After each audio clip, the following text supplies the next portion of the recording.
Esto no se lo he dicho a nadie, te digo, Jordi, pero hoy yo te puedo decir que yo hubiera querido que mi padre se hubiera ido antes, que mi padre hubiese muerto antes. Porque lastimaba lastimaba mucho la situación. Porque que tenía. mientras él estuvo con su mente atrapada por esas voces del diablo, del demonio, esas cosas que él escuchaba autodestructivas y a las que le creyó, yo no pude tener conversaciones importantes con mi padre. Yo no recuerdo abrazos de mi padre, sino jalones de oreja para disciplinar a sus 3 hijos. Entonces, cuando mi padre muere, que además yo no puedo ir ni siquiera a su entierro porque Cuba me desterró por ser alguien que decidió no vivir en Cuba y abandonar el comunismo, y yo era una persona ya de alto perfil, era presentador de radio y televisión a nivel nacional en Cuba. Entonces a mí me castigaron con más de 15 años sin yo poder regresar a mi país. Okay. Y ahí murió mi abuela, murió mi padre, murió mi tía abuela. 3 figuras cruciales en mi vida. Que evidentemente no pudiste estar ahí. No pude. Y cuando llegaste, es como me fui cuando estaban y cuando regresé ya no estaban. Ya no estaban. Entonces me tocó hacer un duelo en ausencia. Pero ¿sabes qué? Hoy la relación con mi padre es una relación que yo hubiera querido tener hace años, cuando él tenía cuerpo. Pero cuando tenía cuerpo, tenía una mente enferma.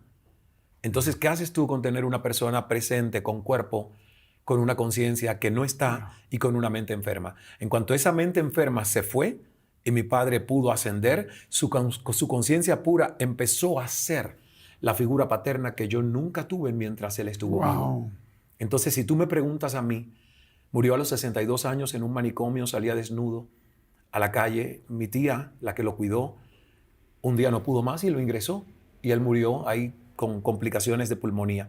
Si tú me preguntas a mí, yo hubiese querido tener a mi padre antes conmigo. ¡Wow! Pero fíjate qué fuerte. Tener que perder a tu padre para poderlo ganar. Pero entendí algo con un pensamiento estoico que dice, todo hombre se hace hombre el día que entierra a su padre, no antes. ¡Wow! ¡Qué fuerte! Qué fuerte. En esta etapa del inicio de tu vida, cuando tu papá era ingeniero, tu mamá ama de casa, y que me platicabas de estos juegos pues tan silvestres, tan rurales y al mismo tiempo tan puros y lindos, a tal grado que muchos años después regresaste, quizá no a jugar con las mismas cerezos, pero sí estar en el mismo hábitat, en la misma atmósfera. ¿Cómo eras tú en la escuela? Por ejemplo, ¿tú cómo eras como niño? Pues yo era un niño sin sonrisas. Yo fui un niño estreñido. ¿Estreñido real? Sí, no, ojalá fuese estreñimiento estomacal. No, estreñido de emociones, estreñido de energía. Yo creo que yo siempre me sentí raro, siempre me sentí diferente y lo peor es, siempre me lo hicieron sentir. Al no tener la presencia masculina de mi padre, yo fui criado entre mujeres. Yo fui un niño afeminado, amanerado. Yo tuve que entender el bullying como normalidad cuando me hacían ver que yo no era el típico varón que los demás eran. Y de hecho yo sufrí como un segundo abandono, porque fíjate que tuve, y esto tampoco lo he contado antes porque de hecho ha sido reciente que lo descubrí, que yo sentí como una especie de abandono de no tengo a mi padre presente, aunque estaba a pocas cuadras de mí, pero no tenía la figura de ese padre presente que yo hubiese querido. Pero luego me doy cuenta que a los 7 años, fíjate, yo sentí como un segundo abandono. Y es que uno de mis primos tíos adopta a mis hermanos, pero no me adopta a mí. Y a los 7 años, ese tío... O sea, adoptaron a todos lo menos a ti. En afectos, entiéndeme. No que lo adopta legalmente, sino que a mis hermanos, esta persona se convirtió en su papá, en quien los llevaba a jugar, su tutor. Pero no a mí, porque a los 7 años a mí me tocó escuchar que él, delante de mis hermanos, dijo, y habían otros adultos presentes, cuidado con este que va a ser Marí, y termina la frase. Hoy yo soy un gran mariposón y me encanta. Pero en ese momento ese chico de 7 años que no sabía para dónde iba y que no se quería, porque un niño depende mucho de la validación de sus figuras de autoridad y de su entorno, sufrió mucho.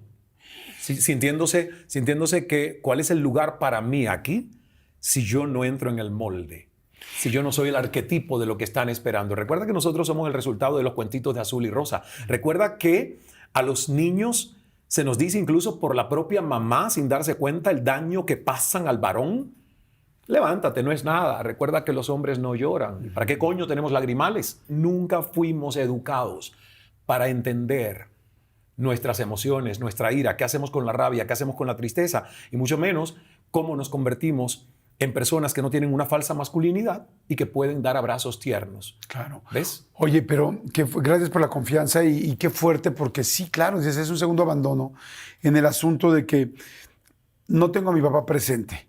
Hay un papá que levanta la mano para cuidarnos, Ajá. pero resulta que no me cuida a mí porque me ve afeminado y es si hoy afortunadamente es algo pues completamente normal, común y que todo el mundo deberíamos de entender, y afortunadamente cada vez creo que todos los países y la humanidad se está haciendo mucho más inclusiva y entendiendo que es algo completamente común y normal, pero imagínense ustedes a un niño de 7 años que de repente ya la estás pasando mal y de repente te vuelven a excluir. De todos sí, menos tú, porque no estás en el molde que nosotros queremos. Y que además... Eso hizo que yo me escondiera. Yo fui un niño que debió ser diagnosticado quizás con espectro leve de autismo, Asperger, porque lo que hizo eso es que a partir de ahí yo me escondiera, me refugiara en mis libros y me demostrara a mí mismo que el único valor que yo podía demostrarle a los demás era sacar las mejores notas posibles, ¿ves?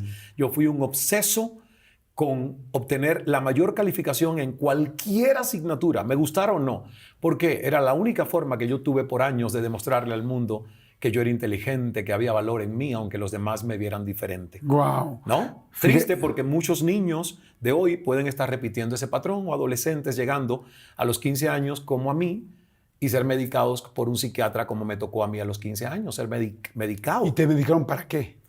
Porque amenacé con lanzarme de un 5º piso por un ataque de bullying.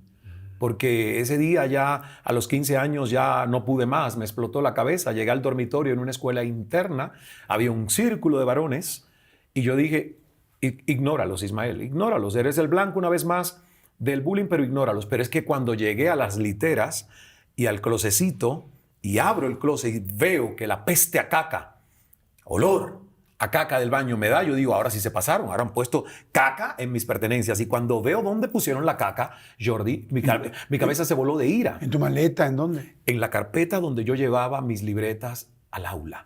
Pero además, no era la caca allí lo que me molestaba, era el valor del objeto. Ellos no sabían que esa carpetita era un recuerdo de mi padre, que yo había tirado la toalla, yo me había rendido porque llevaba como meses y meses diciéndole a mi papá, regálame esto, que tú no lo utilizas, tú no trabajas ya, tú estás acá en la casa, no sales y yo estoy en el aula. Y él no me la había querido dar. Y un buen día, cuando ya menos yo lo esperaba, llegó con la carpetita y me dijo, Melitín, a mí me decían Melitín. Mi abuelo Ismael, Melo. Mi padre Ismael, Melito. Y yo el tercer Ismael, Melitín. Melitín, ¿tú querías esto? Y yo le decía, sí, papá. Me dices, te la doy, pero prométeme que me la vas a cuidar. Es un recuerdo de un evento al que yo fui, un congreso en Canadá en su momento. Y yo le dije, te prometo que te la voy a cuidar. Cuando yo vi que la caca estaba en aquello que yo le había prometido a mi padre que se lo iba a cuidar, a mí se me fue la cabeza. Claro. Y salió de mi boca a decir, si mi madre no viene y me saca de aquí ahora, me lanzo de este 5º piso. ¿Intentaste aventarte? No, no me dejaron. Porque esto fue en el dormitorio e inmediatamente 2 profesores vinieron, me agarraron y me llevaron a la dirección hasta que llegó mi madre. Que por suerte mi madre siempre me escuchó, porque fíjate, el director, yo recuerdo que le dijo, señora, esto va a pasar, es el mejor estudiante del curso, faltan 3 meses para que acabe su 9º grado, podrá perder el año si usted se lo lleva, lo vamos a cambiar de dormitorio. Y yo miré a mi mamá y le dije, ¿me sacas de aquí ahora? Y mi madre le dijo al director, si mi hijo quiere irse de aquí, dígame dónde están sus pertenencias, que se va ahora. Y me sacó. Oye, pero me llevó al psicólogo y al psiquiatra. Claro. Bueno, yo hubiera hecho lo mismo. Pero obvio, porque te voy a decir algo, obvio. O sea, pero fíjate qué fuerte, o sea, al final, cómo uno empieza a analizar, y ahorita con tantos papás que nos están escuchando, con tantas mamás, qué importante es saber, entender y poder darle valor a las emociones y a las situaciones y a las orientaciones también sexuales de tus hijos. De tu hijo. Porque una situación que en el fondo lo que estaba pasando era lógico que te llevara a eso, ¿no? Estoy yo en un lugar completamente machista, donde yo mi orientación sexual todavía ni siquiera la descubro, porque es un niño. ¿Quién a los 15 años? Yo a los 15 años estaba más perdido Claro. que un conejo buscando una zanahoria Claro. donde hay lechugas. Exacto. O sea, es como, ¿Entiendes? no Creo que se sabes. entendió lo del conejo, Claro, la zanahoria sí. y Me la imaginé lechuga. que es difícil. Me imaginé que es Se difícil. entendió, ¿verdad? Ok. Me imaginé que es El difícil. albur cubano adaptado a México se entendió. No, lo entendí. Ok, Pero lo que voy es, ok.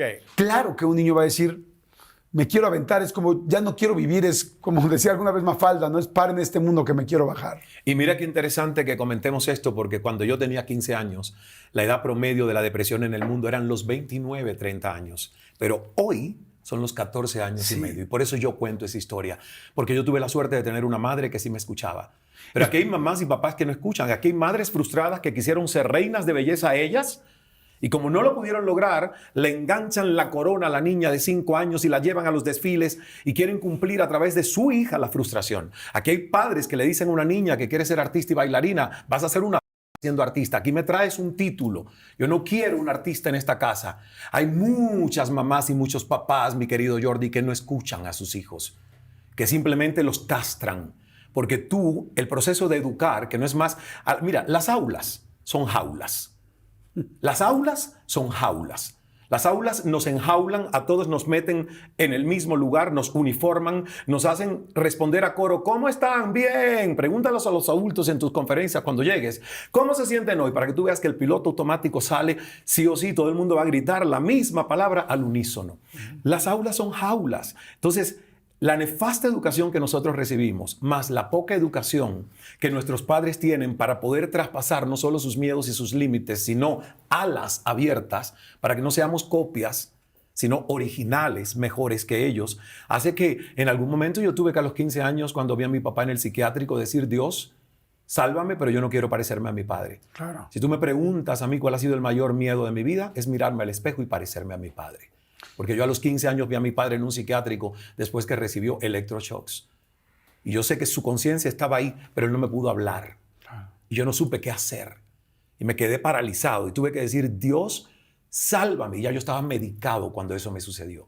Entonces, mi mayor victoria, y por eso yo amo lo que hago hoy, es liberar a los seres humanos. Me cago en la moral hoy.